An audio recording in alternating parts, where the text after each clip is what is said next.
नमस्कार दोस्तों, आप सबका मेरे YouTube चैनल सच्चे भगत पर स्वागत है। और आज का विषय जिसके ऊपर हम चर्चा करने जा रहे हैं, दोस्तों आपने सुना होगा कि जो भगत हैं वो अपने इष्ट के दीवाने हो जाते हैं। पर क्या आपने कभी ऐसा सोचा है कि देवी देवता आपके इष्ट या वो आपके गुरु भी हो सकते हैं, वो आपके पितर हो सकते हैं, या जिस भी चीज़ से आप प्रेम करते हैं, जिसकी तरफ आपकी आस्था बहुत है, वो आपके दीवाने हो जाएं। ऐसा शायद आपने कभी नहीं सोचा होगा और आप सोच भी रहे होंगे कि गुरुजी क्या बता रहे हैं। तो ऐसा संभव है।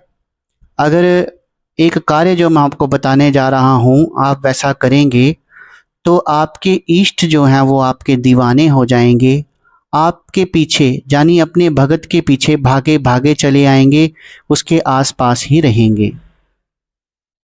लेकिन इससे पहले कि मैं उस विधि को बताऊं, मेरा आप सबसे आग्रह है कि वीडियो को अंत तक जरूर देखिएगा। वीडियो को स्किप करके मत देखिएगा, फिर आपको वीडियो जो है, जो विषय जो है वो पूरी तरह समझ नहीं आता है और फिर आप कुछ प्रश्न करते हैं कमेंट सेक्शन में, तो उन प्रश्नों, उन जिज्ञासाओं का समाधान पहले ही वीडियो में हो चुका होता है।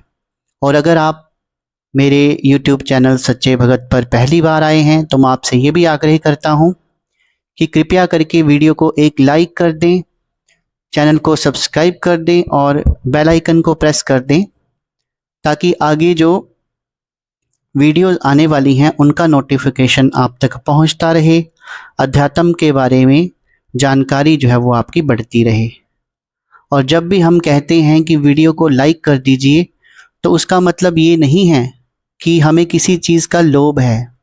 हमें क्या लोभ होगा, लेकिन इससे ये होता है कि एक तो वीडियोस बनाने का प्रोत्साहन मिलता है और हमारा छोटा सा जो YouTube परिवार है, सच्चे भगत परिवार है, वो बड़ा हो जाता है जब आप हमारे चैनल को ज्वाइन करते हैं। और धीरे धीरे हमारा चैनल जो है वो बढ़ रहा है। तो इसलिए हम आपसे आग्रह करेंगे कि चैनल को सब्सक्राइब जरूर कर लें। और अब हम चलते हैं विषय की ओर कि क्या ऐसा भी हो सकता है कि जो देवी देवता हैं, हमारे इष्ट हो सकते हैं, हमारे गुरु हो सकते हैं, हमारे पितृ देवता हो सकते हैं, कोई भी हो सकते हैं, वो हमारे कायल हो जाएं, वो हमारे दीवाने हो जाएं और वो अपने भक्तों के ऊपर अपनी कृपा जो है वो बरसाएं।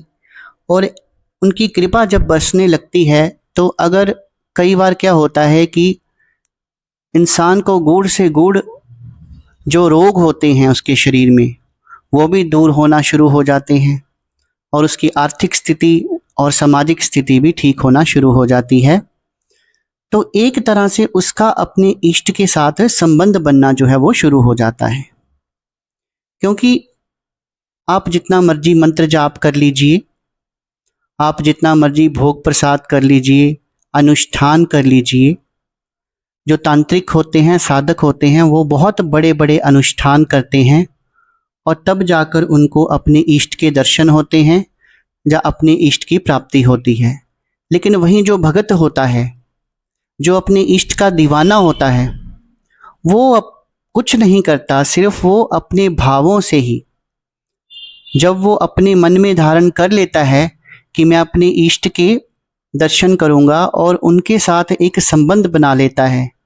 जैसे हम लोग हनुमान जी की पूजा करते हैं तो उन्हें हनुमान बाबा कहते हैं, उन्हें हमेशा बाबा के रूप में, भाई के रूप में ही पूजा जाता है। इसी तरह जो भगवान शिव हैं, उनको हम अपने गुरु के रूप में, उनको अपने इष्ट के रूप में नहीं बल्कि उनको अपने गुरु के रूप में, अपने पिता के रूप में पूजते हैं। जब माता को हम पूजते हैं तो उसे अपनी माँ के रूप में पूजते हैं।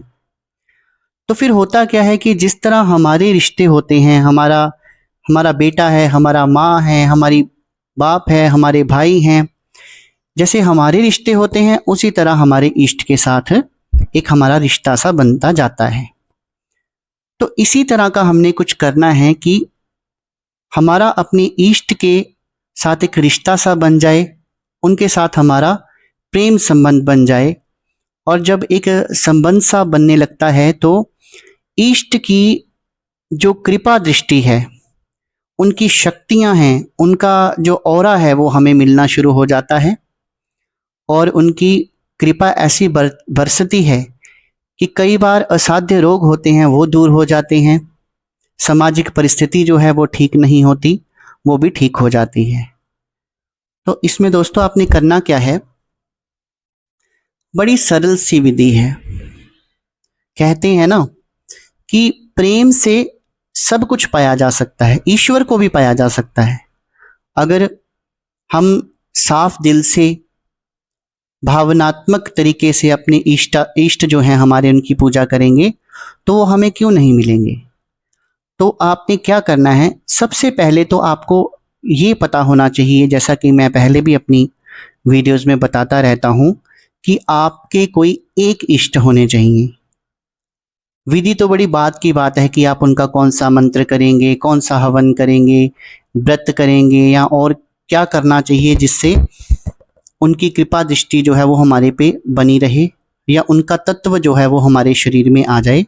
ये बहुत बात की बातें हैं। सबसे पहले तो होता है गुरु का चयन, और गुरु नहीं है तो अपने इष्ट का चयन, कि वो कौन सा इष्ट है जिसके साथ आपको ज़्यादा आप संबंधित लगते हैं उनके साथ, कि आपको लगता है कि मैं भगवान राम की पूजा करूं या भगवान वासुदेव की पूजा करूं।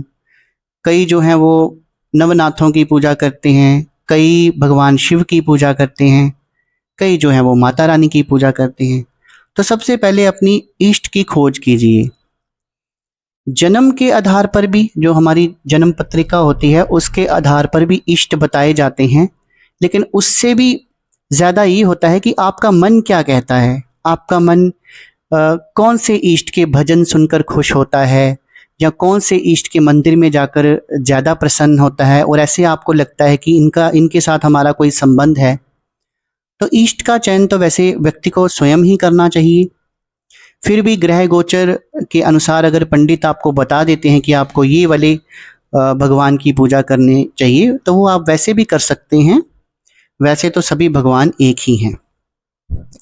आपने इष्ट का चुनाव कर लिया, फिर उसके बाद दोस्तों आपने उनकी लेकर आनी है एक तस्वीर लेकर आनी है जो सौम्य रूप की हो। मान लीजिए आप भगवान शिव की पूजा करते हैं, भगवान शिव में आपकी बहुत आस्था है, उनको अपना इष्ट मान चुके हैं। कई लोग उनको गुरु मान लेते हैं, कई उनको पिता मान लेते हैं। तो उनकी एक तस्वीर लेकर आप अपने घर में ले आइए। लेकिन इष्ट एक ही होता है। जब आप एक इष्ट की पूजा करते हैं तो उसके पीछे बाकी देवी देवता जो हैं वो स्वयं ही चल पड़ते हैं। 33 कोट देवी देवता उनके पीछे चलना शुरू हो जाते हैं। फिर उस तस्वीर को आपने अपने, अगर आपका रूम अलग है, सेपरेट है, तो आप जहाँ पे आपका बेड है उसके सामने भी लगा सकते हैं दीवार पे। नहीं तो जो हमारा पूजा घर होता है वो तो सेपरेट ही होता है, तो वहाँ पे आप लगा लीजिए। और आपने उसको, तस्वीर को कम से कम 1-2 घंटा रोज निहारते रहना है। और आपने यही कल्पना करनी है कि मैं ही शिव हूं और शिव ही मैं हूं। यानी कि भगवान नहीं मैं आपको कह रहा, आपने ये सोचना है कि ये जो सामने भगवान शिव हैं, इनका तत्व जो है वो मेरे अंदर है। यानी कि जो हमारा सूक्ष्म शरीर है, जो हमारी आत्मा है, उसके अंदर भगवान शिव का तत्व है। और यही मानना है कि जो तस्वीर में दिख रहा है वो मैं ही हूँ। क्योंकि आपने ये भी देखा होगा कि जब किशोरावस्था में होते हैं बच्चे, तो वो जब स्कूल, हॉस्टल्स, कॉलेज में पढ़ते हैं तो उनका मन जो है वो किसी एक चीज़ की ओर होता है। जैसे कोई साइंटिस्ट बनना चाहता है तो वो उसने अपने रूम में साइंटिस्ट की तस्वीरें लगा रखी होती हैं। कोई अगर अध्यात्म की ओर जाना चाहता है तो वो पूजा पाठ बहुत करता है और उसने देवी देवताओं की तस्वीरें लगा रखी होती हैं। किसी ने कृष्ण की लगाई होती है, किसी ने भगवान वासुदेव की लगाई होती है, किसी ने माता रानी की लगाई होती है। अगर कोई प्लेयर बनना चाहता है जैसे वो क्रिकेटर बनना चाहता है तो वो अपने कमरे में सचिन तेंदुलकर की, धोनी की तस्वीरें जो हैं वो लगा कर रखते हैं। इसी प्रकार से कोई डॉक्टर बनना चाहता है तो वो बड़े बड़े डॉक्टरों की तस्वीरें जो हैं वो लगा कर रखते हैं। कोई एक्टर बनना चाहते हैं तो वो एक्टर की तस्वीरें लगा के रखते हैं और उनमें उनको देखते हैं और उनमें उसी तरह के भाव होते हैं और वो जीवन में वो कार्य कर भी जाते हैं। कोई बड़ा खिलाड़ी बन जाता है, कोई डॉक्टर बन जाता है, कोई पायलट बन जाता है। और इसके साथ साथ कुछ हमारे समाज के गलत तत्व, जो बच्चे गलत राहों में पड़ जाते हैं, वो अपने कमरों में गलत गलत तस्वीरें लगाते हैं, जैसे कि अश्लील तस्वीरें लगाना। तो फिर उनका ध्यान भी अश्लील बातों में ही रहता है। तो आप अब सोच रहे होंगे कि मैं ये तो कल्पना की बातें कर रहा हूँ। कल्पना नहीं है ये सच्चाई है। जैसा आप सोचोगे, इसको कहते हैं मैनिफेस्टेशन। मतलब ये बहुत बड़ी ताकत है कि जो हम सोचते हैं वैसा ही हमारी ज़िंदगी में होता है। अगर हम, कई बार आपने देखा है ना कि बड़े बूढ़े हमें टोकते हैं कि नेगेटिव बात नहीं करनी है। अगर हम ऐसे बोलेंगे ये नहीं हो सकता, मैं नहीं कर सकता, मैं फेल हो जाऊंगा, मैं पास नहीं होऊंगा, अगर हम 12 घंटे 24 घंटे इस तरह की बातें करेंगे तो हमारी लाइफ में नेगेटिव ही होगा। और अगर हम पॉजिटिव बातें करेंगे कि मैं टॉप करूंगा, मेरे मार्क्स अच्छे आएंगे, मैं गवर्नमेंट सर्विस ज्वाइन करूंगा, मैं एक बड़ा अफसर बनूंगा, तो लाइफ में वैसा ही होता है। जो चीज़ आप सोचेंगे वैसा ही आपको प्राप्त होता है। मैंने तो आज तक ऐसा ही देखा है। तो अगर आपका अध्यात्म की लाइन में आपका इंटरेस्ट है तो आपने अपने इष्ट की, मान लीजिए शिव की फोटो लगा ली, तो आपने 24 घंटे उनके बारे में ही सोचना है कि इनकी तरह मेरे केश हैं, इनकी तरह मेरे केशों में गंगा है, इनकी तरह मेरे गले में सर्प की माला है, और इन्हीं की तरह मेरा दृढ़ शरीर है। और जैसे उनको दिव्य दृष्टि प्राप्त है वैसे ही मुझे भी दिव्य दृष्टि प्राप्त है। जैसे वो कठोर तपस्या करते हैं, मैं भी कठोर तपस्या कर सकता हूँ। मतलब शिव तत्व को ही आपने ग्रहण करना है और उनकी तरह ही आपने बनने की कोशिश करनी है। लेकिन हाँ, इसमें एक बात बता दूं, कोई भी चीज़ जो है वो जीवन में ऐसे नहीं प्राप्त होती है। कोई भी परीक्षा है ना, अगर आपने आईएएस क्लियर करना है, आपने मेडिकल का क्लियर करना है, तो पहले उसके लिए बहुत पढ़ाई करना पड़ती है, बहुत कोचिंग लेना पड़ती है, बहुत तैयारी करना पड़ती है। इसी तरह अगर आप अध्यात्म में सफल होना चाहते हैं तो आपको कड़ी मेहनत करना पड़ती है, गुरु बनाने पड़ते हैं, सही मार्गदर्शन लेना पड़ता है और उसके बाद में कड़ी मेहनत करना पड़ती है। ऐसे अध्यात्म की लाइन में भी कुछ प्राप्त नहीं होता है बिना मेहनत किए। तो उसके लिए आप पहले तैयार हो जाएं। और जैसे शिव इतने इतने कठोर तपस्या करते थे, कई कई वर्षों युगों तक तपस्या में रहते थे, तो उनको प्राप्त करने के लिए भी तो उतनी ही मेहनत करनी पड़ेगी। ये तो अब यूट्यूब पे सब झूठ दिखाना शुरू कर दिया है कि 21 दिनों में सिद्धि प्राप्ति, 11 दिनों में सिद्धि प्राप्ति, 6 महीने, साल में सिद्धि प्राप्ति। ऐसा नहीं होता है। और जब आप सोते उठते बैठते भगवान शिव के बारे में सोचेंगे, मान लिया आप ब्रश कर रहे हैं तो आपने यही सोचना है कि शिव ही ब्रश कर रहे हैं। खाना खाएंगे तो यही सोचना है कि शिव ही खाना खा रही हैं। पूजा करेंगे तो आपने यही सोचना है कि शिव जो है वो ध्यान में बैठे हैं।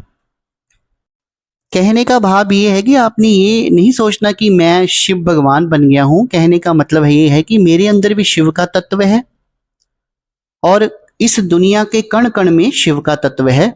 जब आप हर जगह ये सोचेंगे, जब आप नहा रहे हैं, स्नान कर रहे हैं, आप सोचेंगे कि शिव तत्व ही स्नान कर रहा है, यानी कि भगवान शिव ही स्नान कर रहे हैं, वही खा रहे हैं, वही ऑफिस गए हैं, वही बैठे हैं, वही लोगों के साथ डील कर रहे हैं, मैं नहीं हूँ। तो उससे क्या होगा कि आपके अंदर शिव का तत्व जो है वो बढ़ता जाएगा। उनकी जो कृपा है, उनकी जो दिव्य शक्तियां हैं वो आपको प्राप्त होना शुरू हो जाएंगी। और 3 से 6 महीने में आप एक बहुत बड़ा परिवर्तन जो है अपने अंदर देखेंगे। आपको ये महसूस होगा कि मेरे अंदर शिव तत्व जो है वो जागृत हो रहा है और आसपास जो है वो शिव के गण हैं, शिव की शक्तियां जो हैं मेरे आसपास ही हैं। जो हर प्रकार से हमारी रक्षा कर रही हैं और हमारी उन्नति कर रही हैं। तो दोस्तों, आशा करता हूँ जिस विषय के बारे में आज मैंने आपको जानकारी दी है वो जानकारी आपको अच्छी लगी होगी। अगर अच्छी लगी हो तो वीडियो को लाइक कर दें, कमेंट सेक्शन में हर हर महादेव जय माता दी की लिख दें। आज की वीडियो में बस इतना ही। कल फिर हाजिर होंगे एक नई वीडियो के साथ। तब तक के लिए शुभ रात्रि।